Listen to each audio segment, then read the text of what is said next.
Hey there! Thanks for tuning in to Duck Bricks. I'm Chris and welcome to a brand new amazing LEGO haul video.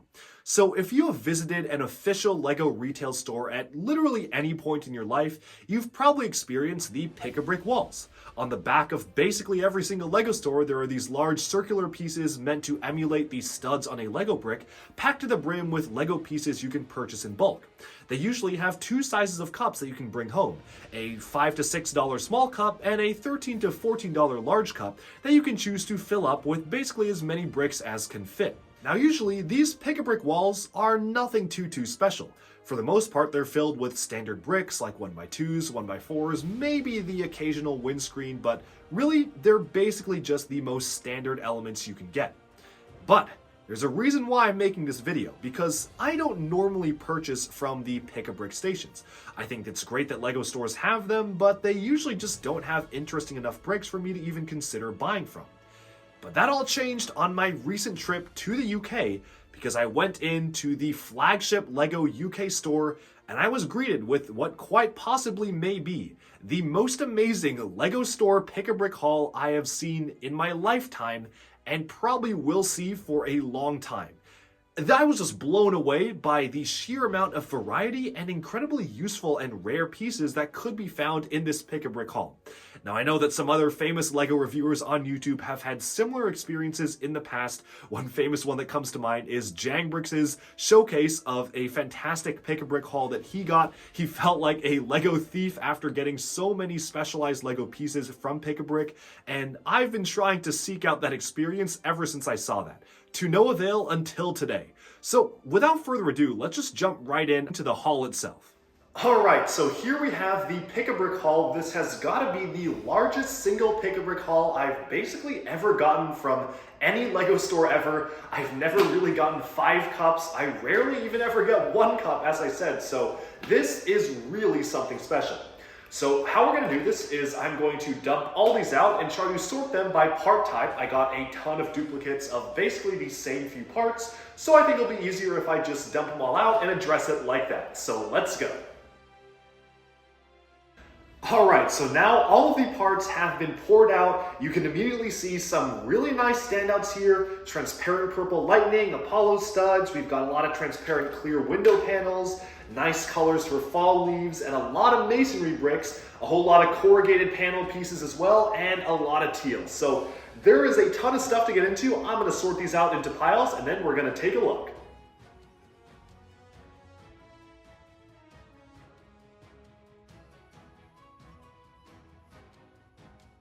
Alright, finally we have sorted all of the different elements from the 5 large size bricks and pieces cups.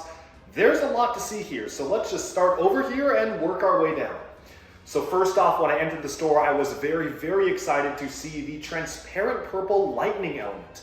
This was a piece that was recently introduced, well, fairly recently for LEGO Nexo Nights in 2016 in the transparent blue color for the lightning monsters, and it only just got recolored in different colors for the Trolls World Tour theme, where they actually used the lightning piece as different strings for a guitar. They were kind of the collectively special element, so they recolored it in a ton of different colors like transparent red, transparent yellow, and transparent purple. But these are actually fairly expensive on bricks and pieces. If you want to get them in bulk, it's actually going to cost you quite a lot, which is why I was really happy to see the transparent purple lightning element just in bulk right there for pick-a-brick. So that was really cool to see. Definitely not sure exactly what I'm going to do with all of these transparent purple lightning bolts, but I'm sure that I'll find some sort of use for them. They're going to be really useful for detailing, say, construction mocks and maybe some Bionicle stuff, and even just using as some lightning or detail elements. So really happy to have picked these up. Right next to them are some fairly common, but also pretty interesting to see the transparent blue dish pieces here. This is the 3x3 dish element. It actually was not really used too often in many of the more modern LEGO sets. Kind of rare to see one of these pop up. It's been around for quite a while, but it's really cool to see them pop up in bulk, and particularly in a transparent color, which almost never happens. And moving on to another color that's amazing to get in bulk are these autumn leaves elements. They are the standard LEGO leaf piece, but specifically recolored in this key orange color or flame yellowish orange color. really cool to see these appear in bulk because they're definitely very, very useful, really just for building any sort of trees. Either you want a fantasy mock or some sort of realistic city mock, the flame yellowish orange leaves here are definitely going to come in handy. And while we're on the topic of leaves, I'm just going to quickly shift on over here. We also have these smaller size leaves in olive green, which are really cool to get as well. Definitely not nearly as rare as the flame yellowish orange versions, but still very nice to get these in bulk and definitely will complement any tree or leafy scene.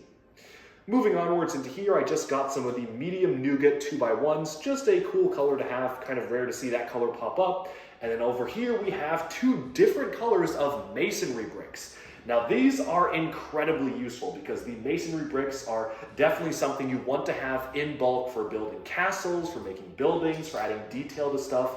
Just really awesome to get these in the standard light bluish gray color, a very useful color for making large buildings, as well as the dark tan color, which is maybe a little less useful but still very good and definitely something I wanted to get in quantity.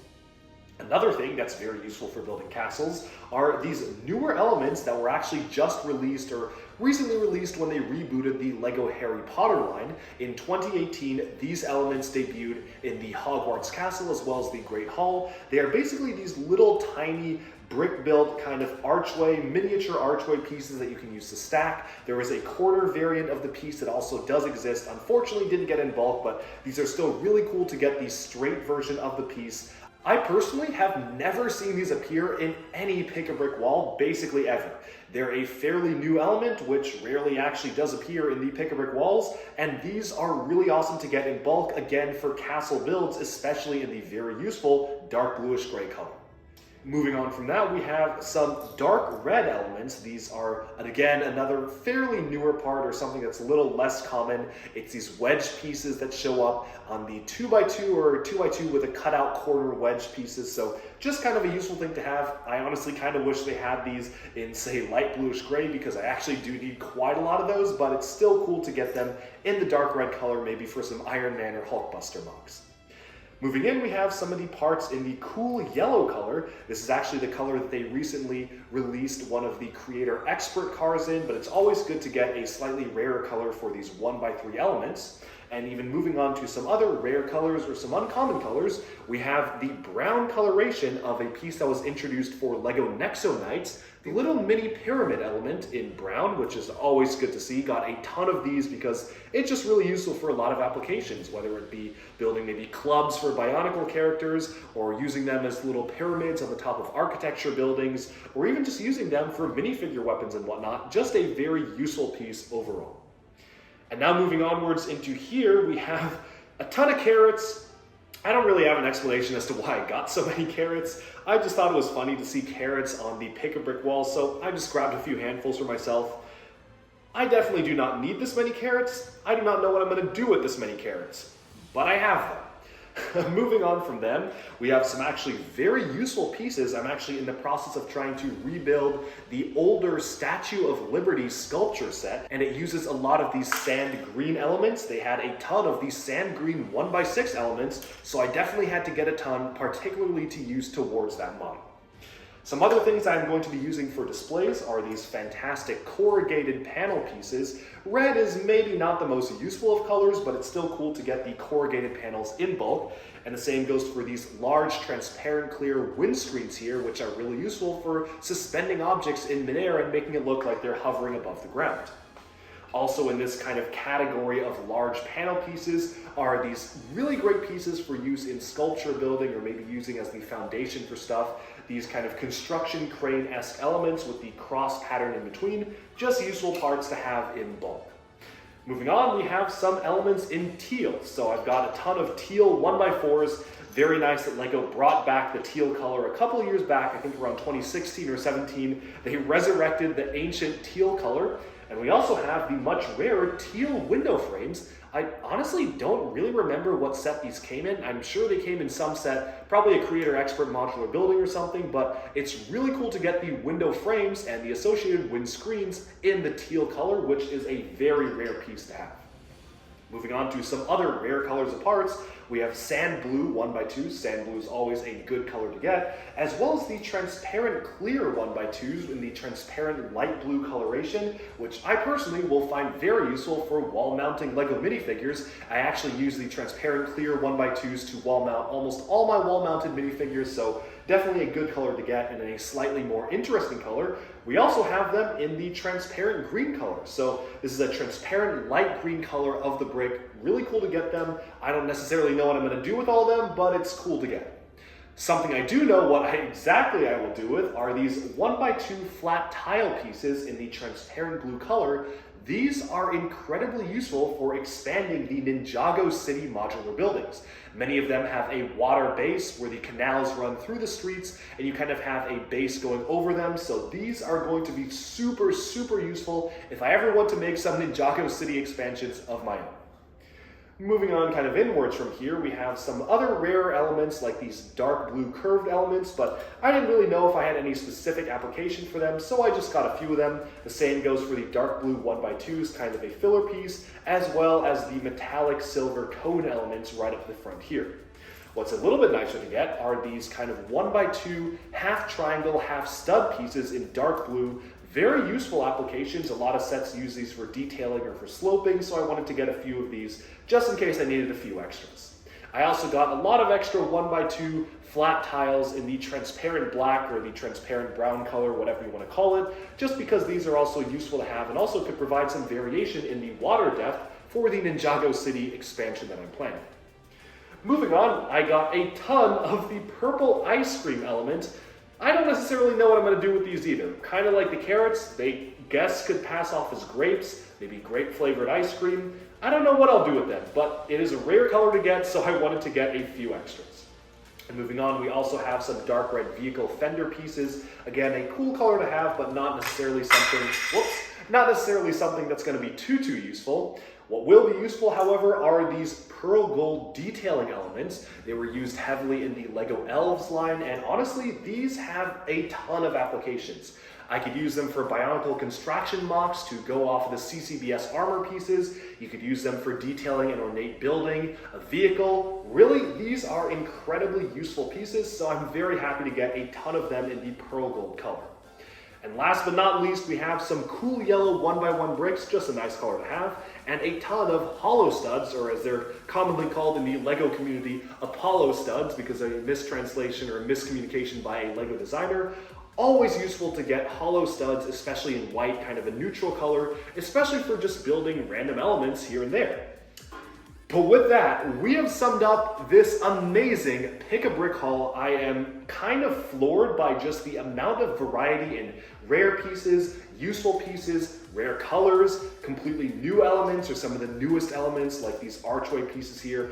Just a fantastic selection. I have never come across a Pick-a-Brick haul with this many different things that are so useful for building, and I honestly kind of feel like a Lego thief too, because these Pick-a-Brick cups, of which I got 5, are actually really cheap. I think they only cost me around 15 or 16 pounds, or maybe around $20 US, a little under that for this amount of pieces. If I were to go on Bricklink or even Bricks and Pieces and order even half this amount, I probably would have spent far more than what I actually spent on just getting the 5 large cups. So kudos to Lego for having Pick-a-Brick stations in their stores.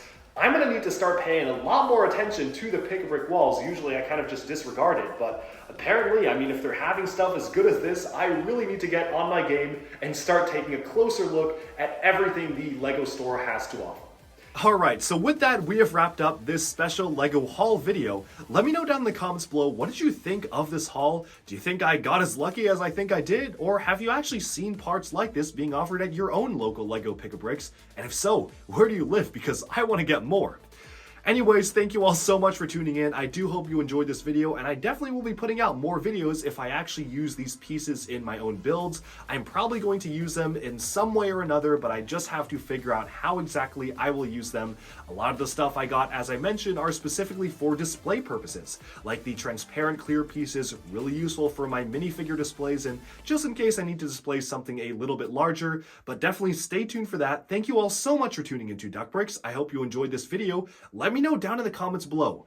What is your most legendary pick-a-brick haul? Let me know. I'm super curious to hear it because I do have some crazy stories, but from my youth and from years ago. For instance, back in Legoland, Germany, I think it was around when I was probably just 10 or 11 years old, I went away with a pick-a-brick haul full of Lego cows. That's probably my best story for that one, because the Lego cow element is really rare. One of my other favorite stories related to pick-a-brick is right when Hero Factory 2011 debuted CCBS in the ordeal of Firewave. I wish that I took advantage of that more than I did. I think I only walked away with like a cup of it because CCBS was new, and of course I wasn't really sure what to make of it, but those are probably my two most legendary ones, followed by this one. Because this is the coolest, just standard part, not some sort of Legoland exclusive or some special promotion with Hero Factory, just bog standard pick-a-brick wall haul that I've ever experienced. So let me know, really want to hear your stories, and thank you all so much for tuning into Duck Bricks. I hope you enjoyed this video, and definitely stay tuned for even more Lego news, reviews, discussion, and analyses coming your way very soon. Thank you all so much, and bye-bye for now.